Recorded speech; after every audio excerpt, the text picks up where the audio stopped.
Hello and happy Monday to everybody. Hope to not see you for a very long time again. Starting last week of the session, we have a lot of bills that have come back to us. Many of them are on the calendar today and are going to be postponed until tomorrow so that we can hear those amendments tomorrow morning. But we're going to hear about an amendment to page 53. And then we're going to talk through some final policy language on S56. But Representative Beck's not able to join us today, and there's still a few things in the air, so we're going to wait one more day on a vote on S56. So with that, and we're likely not going to meet after the floor today, but there might be a break in the floor for committees to meet. If that does happen, we will need to try to get some of those amendments from the Senate out of the way. Yeah. So S56 is the Senate and abreast with any changes we made? I believe so, yes. I think a lot of people are watching many things moving. And I've been keeping in touch with the Human Services Committee, so we'll talk about some of that. But before any of that, page 53, enacting driver's license suspensions. Anthea, you want to join us? Sure.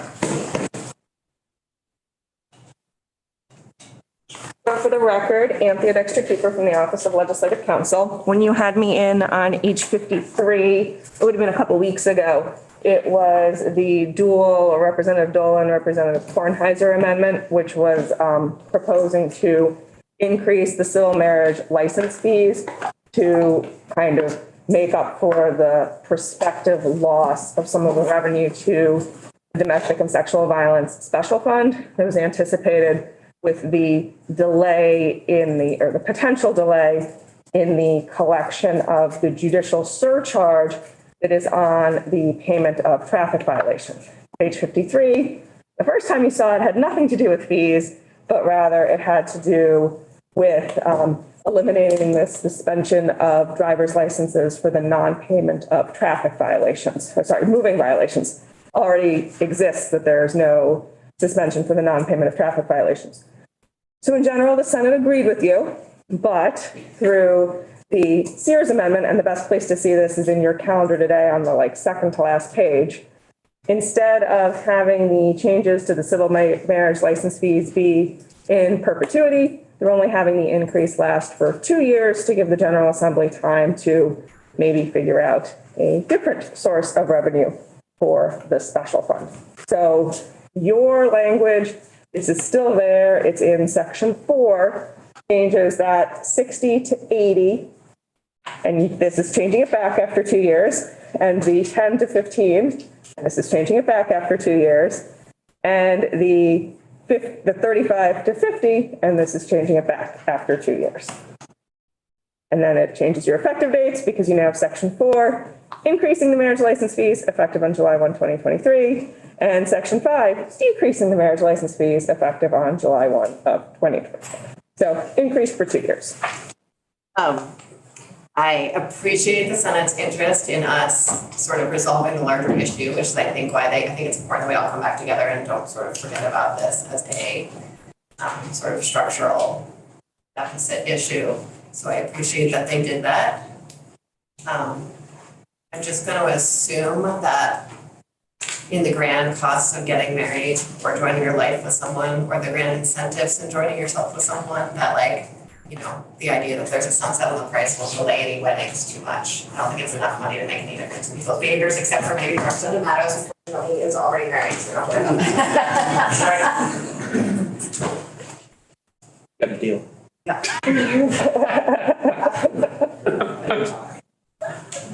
Questions? So how much is it going down? I just barely got to the spot in our calendar where it is. So what is happening is it's going up by $20 on July 1 of 2023 from 60 to 80. Yes. And then it's going back down by $20 from 80 to 60 on 2025. And why are we doing $20 right now? Because the domestic violence and domestic and sexual violence special fund has had, and Ted can tell you more about this, but it has had over the years a decrease in the revenue that's going towards it. And the only two statutory funding sources for it are a portion of the civil marriage license fees and a portion of the surcharges that come from when people pay tickets to the Judicial Bureau. So because there have been, through policy efforts, less people paying the judicial surcharges, the marriage levels have stayed roughly the same. There's been a decrease in revenue to the special fund over the years from like 2008 on, when those were the initial two revenue sources for it. So this is not fully bringing it back to the point that it was at some point, but I think it's closing the gap for these 2 years. And so basically they have a sunset so that the fix we have is temporary so that we can. Yeah, and Senate Finance talked about it for a little bit, and things like an extra bit of money that comes from gun registrations or something related to alcohol, just something that they thought maybe had more of a nexus to domestic and sexual violence. And we can pick up that conversation with all of those. At some point between now and July 1 of 2025. Okay. So a little birdie in the back of your ear for your future selves if you are reelected. So we just need to straw poll this, we don't need to move it. I'm tempted to concur given where we are in the session and all the other bills moving around. I'm glad they went along with our fee increase. So Madam Chair, so the fee goes back down to 60, which is what it is now, and it remains 60 until we take further action. Okay. Okay. Any other thoughts? So there's no particular downside. Downside is we have to talk about the marriage license fee again in our lives, but I think we're gonna have to do that anyway, so. Where the downside is that the structural deficit is then catch back up in 2 years. Yes, we don't do anything. Thank you. That is a Much more articulate. Yes, Okay, awesome. okay. My feeling is I think that it'll give us some time to think about this, and which we should have been doing anyway, but I just don't think there's a good correlation between the two. And I think there's at least one other member of the committee who agrees with me on that. I mean, the marriage license and the abusive spouse thing, they don't necessarily go together. And so however, I want to let you know that I do think that fund is extremely important, and I don't want to see it going down. Mm-hmm. That's something we've got to deal with. So there's a way, be thinking about it over the break, and we'll tackle it somehow. yeah. Absolutely. And the network, when they came in, both highlighted the fact that, well, you know, the network was part of the original design of the fund. They agree that there is not necessarily a nexus between marriage and violence. And that they would like to request for us to come back to this, to have a larger structural conversation. So while they're not here today, my understanding is that they're in support of both what we did and this amendment. I want to make sure people can see. So any other conversation before we do a little struggle? Let's do hands. Does that feel good? Okay, those in favor of concurring? Opposed? Okay, so that's 12-0-0. Thank you. 0-1. No, That's not you. 11-0-1. Thank you. Glad we got to math here and everything is good exciting. Okay. I'm just finding a spot on the calendar before we switch gears.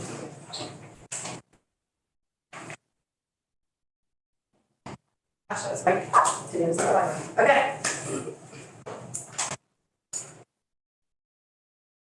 Jason has still logged into our Zoom now. So,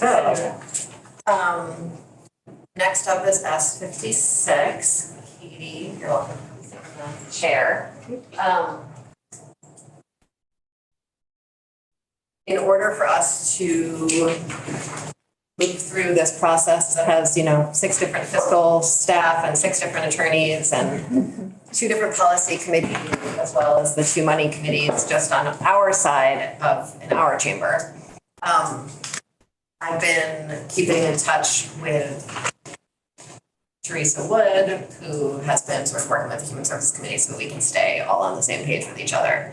And so the draft that Katie is going to share with us now includes some sort of updates from conversations that I've been having with Teresa, as well as sort of our latest versions of it. So it's going to look a little bit different than the last version that we saw, in order to sort of help the Human Services Committee be able to concur with the work that we've been doing as we've been moving along, because they've been having their own conversations since they sent it to us. Because even though we've all been working on this issue for 5 years here, there's still a lot to figure out somehow. It's kind of amazing. Does that all make sense to folks? Okay, Katie has color. Yeah, explain the colors. I'll do my best. Let me share my screen. So Katie McLean, Office of Legislative Counsel. There are lots of colors in this draft. So this sort of underlying base of this version of the amendment is the Human Services Report. The yellow are based on conversations and changes coming from Human Services. The green is language added by this committee. So either if it's just the heading that's highlighted in green, that means this committee added that section, the whole section. It's hard to read when it's all in green. And sometimes it's just like a sentence or a phrase that's highlighted.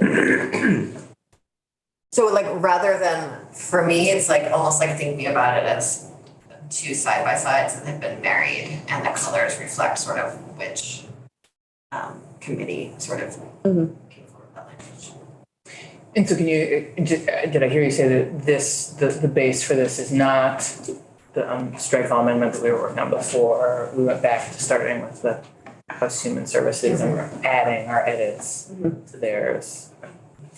And then the pink highlighting, you'll see there's just a little bit of pink highlighting, mostly on numbers, as the numbers are, I guess, very much still up in the air. So those are numbers that are still part of the Budget Committee of Conference, which is sort of a fourth place this conversation is happening, or a third. Actually, I'm just throwing random numbers out today. It's just not really a good day. I think about this.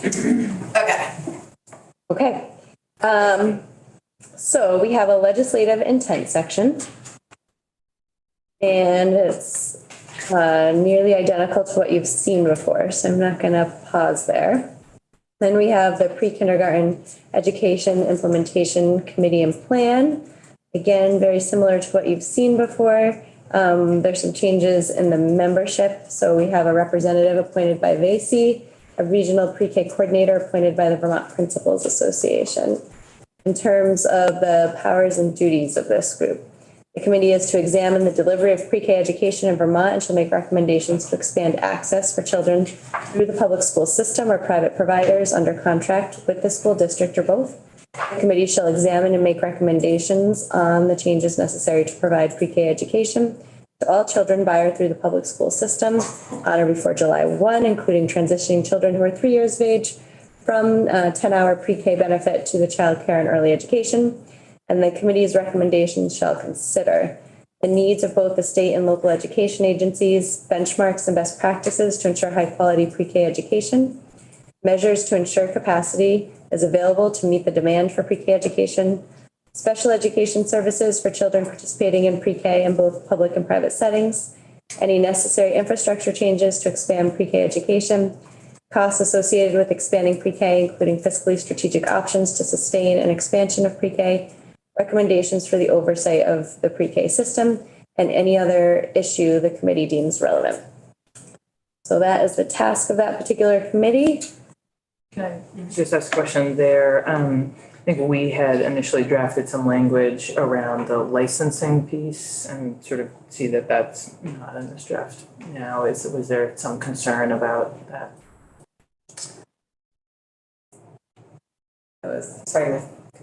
That's not in this draft. My memory is that they pulled over our model contract. Oh, language though, and I think maybe it was they pulled over. Is that where it was? Contract language that was before we added the, It was out of the model contract language. but I think that was in our, like a second, I think that might have just been a mix-up between our drafts. Okay. Right? Because that was they pulled in our model contract language. okay. Because we had in this list something about recommendations for standards governing individuals, but you're sort of saying the reference was the whole contract. I can add it back in. Okay. Okay. So I'll skip over that for the moment. We have the pre-K pupil weight report. This hasn't changed, it's just green to show that this was pulled in from your amendment.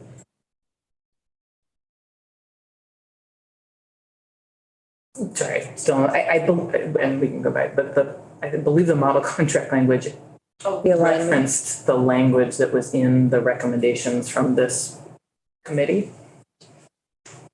which was in our, so we had originally asked the implementation task force to make recommendations to address licensing, and then in the model contract, we said licensing recommendations based on this task force, so I know what you're saying. Okay. wondering whether we would want to add that language back in or not.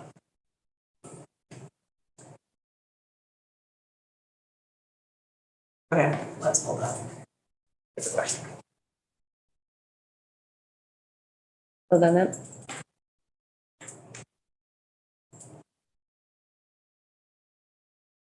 On lines 2 and 3, you had asked for language on alignment with the weights under current law, so that's where that language was added. Section 2C is the Agency of Education, Data Collection and Sharing. This was pulled from your draft. Section 3 is the weighted long-term membership. This hasn't changed. Then you have your section 3A contingent effective date for the pre-K education weight change. This is the language that section 3, the weights aren't set to take effect on or before, they're set to take effect on or before July 1, 2026. They won't take effect unless the 3 criteria are met.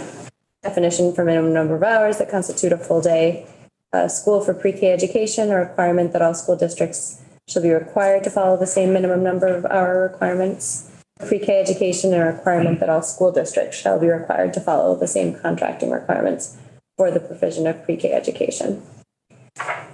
Then we have section 4, we have a plan on or before November. This is the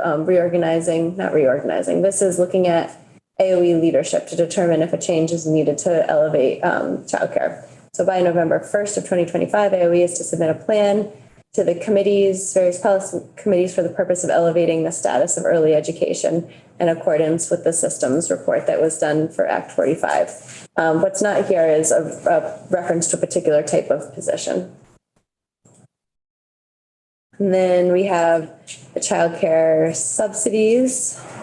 No changes. Placeholder for the extent of the expansion on page 13.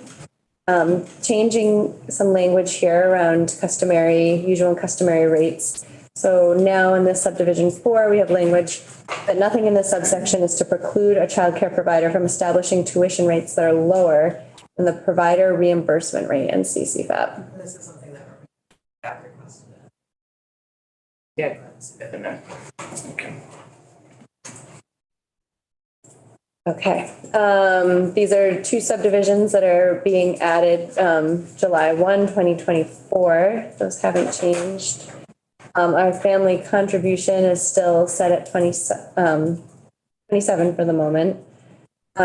Section 6, this is the rate adjustment. This is when the system of provider rates is bumped up, and then we have language in further sections about how that's sort of built upon and inflated in future years. So we have intent language that came from this committee.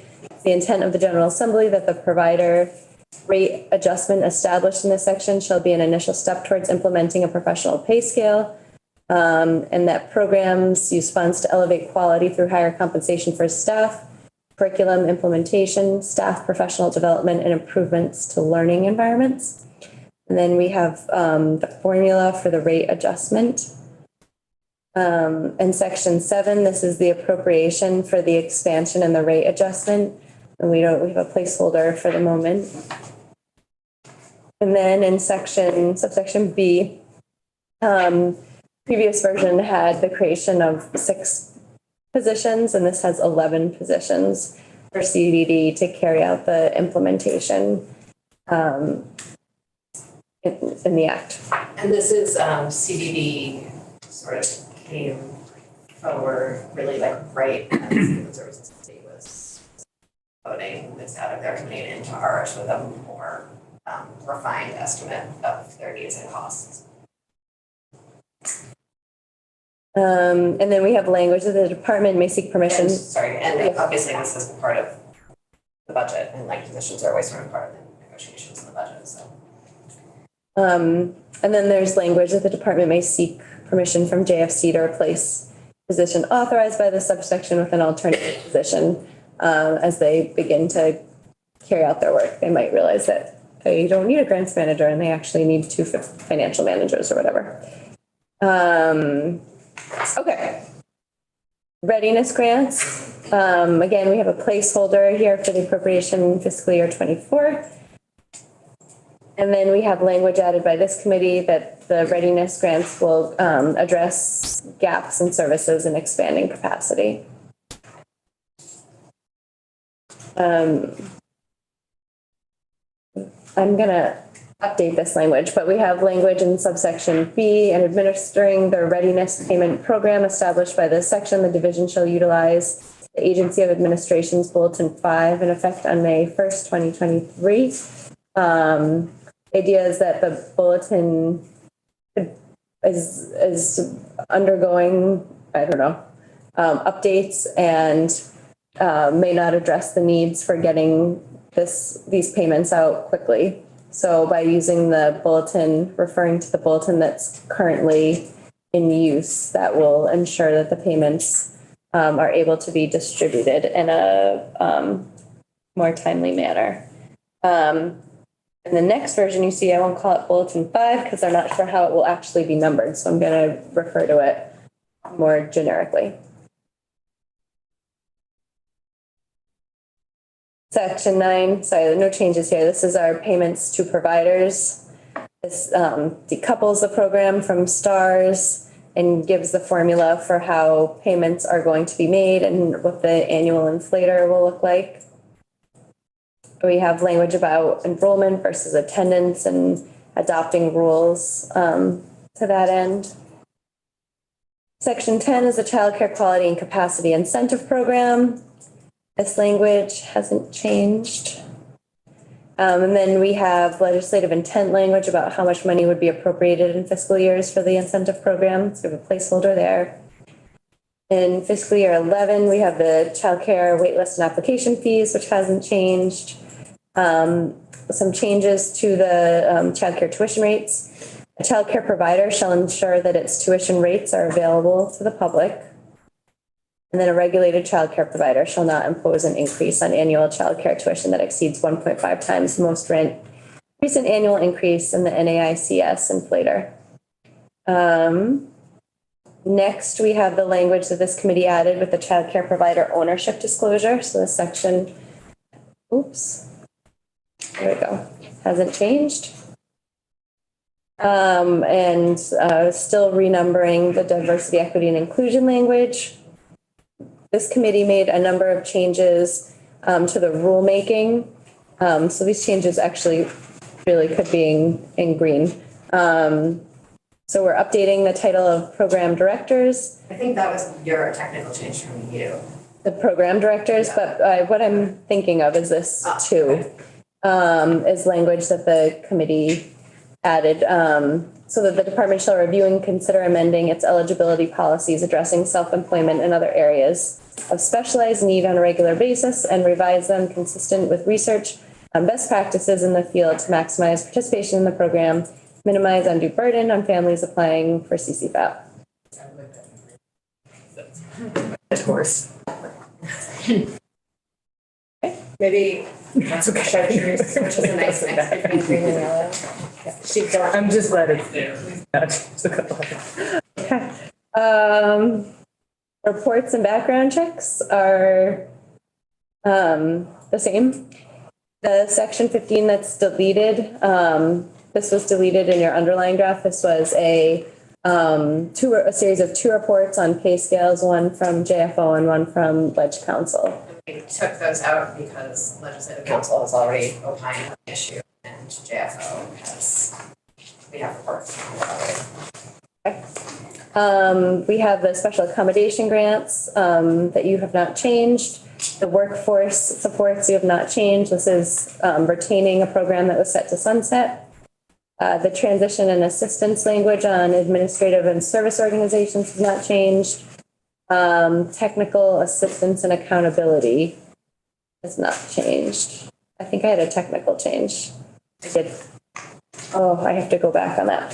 So I'm going to be updating subdivision F to 19 to remove reference to this act. Oh, because we shouldn't reference the act inside the act. Yeah, if it's going in the green books, we don't reference the act. It originally was in session law, which was why it was drafted that way. So I will make that correction. Section 20 is our appropriation for Building Bright Futures to do all of that technical and monitoring work. And so that number has not changed. Section 21 is the DCF looking at potential reorganization to elevate childcare. That has not changed. And then you do have some changes here.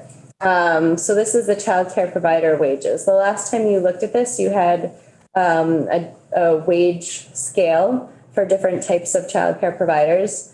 Now you have language that it is the intent of the General Assembly that upon reaching the provider reimbursement rates recommended in the report produced pursuant to Act 45, Section 14, so that was the RAND report, Vermont shall establish minimum rates of compensation for childcare providers that align with the recommendations of VACE's recommendations in their 2021 Advancing Early Childhood Education as a Profession Task Force report.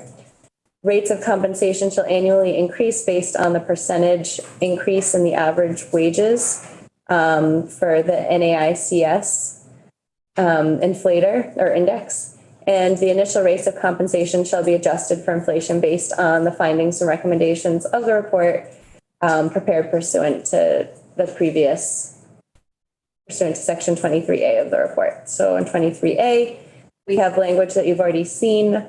On or before January 1 of 2026, JFO is to submit information to various committees to provide estimated current minimum wage levels based on Vermont and other state data regarding wage levels for early care and education providers.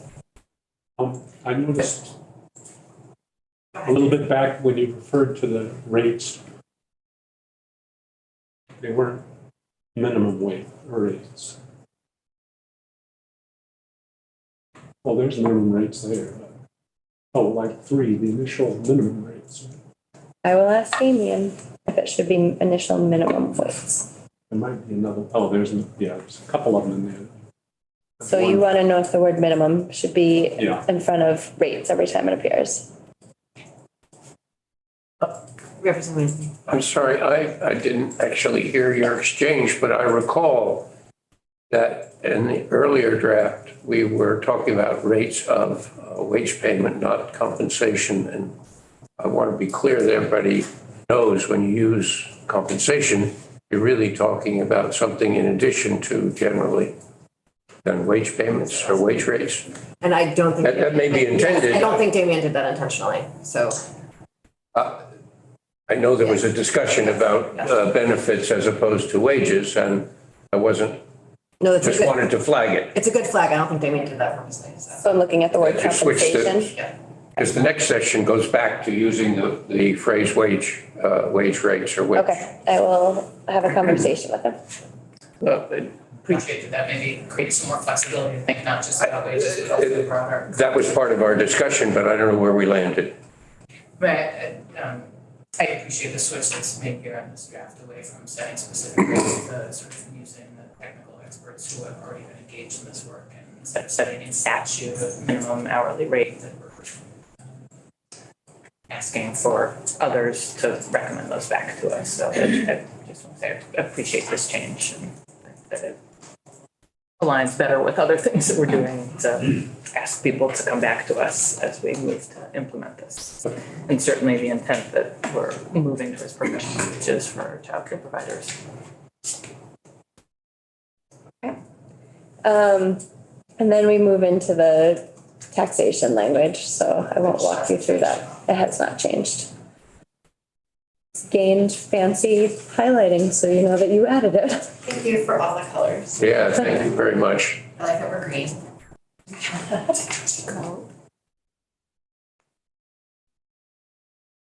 So we're checking back in with Damien. There's a little bit of one of the licensing report in the study from 808. Figure out and resolve. Katie, thank you for like an amazing act of creative blending and merging here on the language. You're welcome. Really appreciate it. And just so folks, the numbers that are up in the air that are in pink here are not in pink because they're gonna change dramatically. It's just that they're sort of, the House and the Senate position are slightly apart and they need to come slightly closer together. I don't think it'll be that far off And then than any of the estimates we've seen. like in the next And hours, at some days, point in the next day or two, the budget's gonna close and this bill is gonna find its next step on its journey and we are all gonna go home eventually and not see each other for a little while until June when we all are coming back. So are we waiting to vote until We're gonna make those changes and we're waiting to, have those details figured out. hold until the world of We're just gonna keep on times? holding, but I think from this point forward, I think we've been holding while other things have been figured out for a while, and while we've been holding, we've been like really mucking our fingers around in the bill. We are done with the mucking. Speak now or forever hold your peace. That is really where we are, yes. So. Yes. Speak now or forever hold your Yes, ma'am. peace. I just wanted you guys to become aware of. Yeah. I got a call this weekend from a longtime childcare provider in Franklin County. She's concerned that the section we just went through, the minimum amount we're paying the workers will be so much that the owners, so I'm not talking about corporate owners. I'm talking about women, won't be. Very small able to women-owned afford it. businesses, tiny women-owned businesses. Yes, tiny. Yes. So she was concerned about that, and I said that I thought there was enough money coming in to offset that for her, but I'm not, we don't have absolute numbers, so. Katie, can you explain both the contingency in there and the intent? Because both, I mean, just intent now and contingency. Yeah, so the last version you saw did have wages Yes. that would be required at some point. This version does not have that. So what it has instead is intent language, which is aspirational. And it's saying that if we as a state, reach compensating providers at the total cost of care as determined by RAND, then certain things will happen, including establishing minimum rates. They haven't been established right now, but this is saying this is indicating that is the direction that the state would move in if it reached the total cost of care. So we would be both sending providers even more cost reimbursement before we are in this bill, and we would have to set the scale and agree on that, so. Okay, and when will that happen? Well, we'd have to act in enough, we'd have to raise the additional revenue, we would have to decide to increase the rates to basically like another third of what we're putting them in this bill. And we would have to agree on that pay scale. So, well, you've served longer than I have, Carolyn, you know what that will take. Yeah. Okay. It's been a long time. Gnashing of teeth and Yeah, okay. Okay, so But I think that, you know, concerns from folks like you described are the reason that we're sort of moving to just to intent language here, because we're doing this in order to stabilize the field, and so we don't want to scare them in the process. Yeah, Representative. Just to, I reiterate, it seems to me in this new language, what has to come and will come first is the fixing of the increased reimbursement to the providers. Then and only then can you calculate what should be expected of that to be paid in wages or other compensation. So it's that order that I read into this. That's the way I understand it's going to work. is that a year down the road, Madam Chair? Or? How many years do you think it is? There's no time frame in the bill for that. I think that one thing that's been sort of acknowledged through this process is that the rate increases that we're putting into law now, if we went further, the field doesn't necessarily have the capacity to absorb it yet.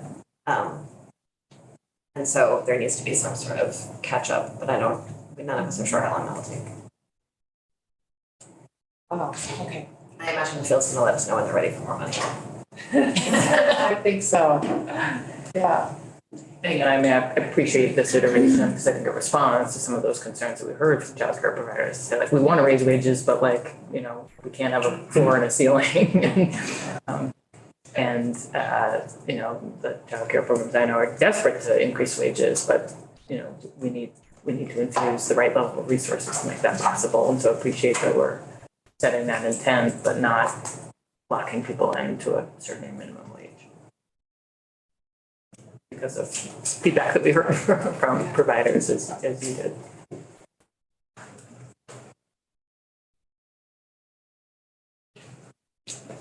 Other thoughts? This is a big, important lift. So that everyone gets childcare. We've done some really good work on this, and I don't want us to lose track of the context of the end of session exhaustion. So thank you, Katie, very much. I'm going to pick this up again tomorrow morning. And no, we don't need to do that. Okay. So next time we are here in this room will be a break in the floor. But I don't know when it will be, and we'll be picking up a few bills that are like sports wagering and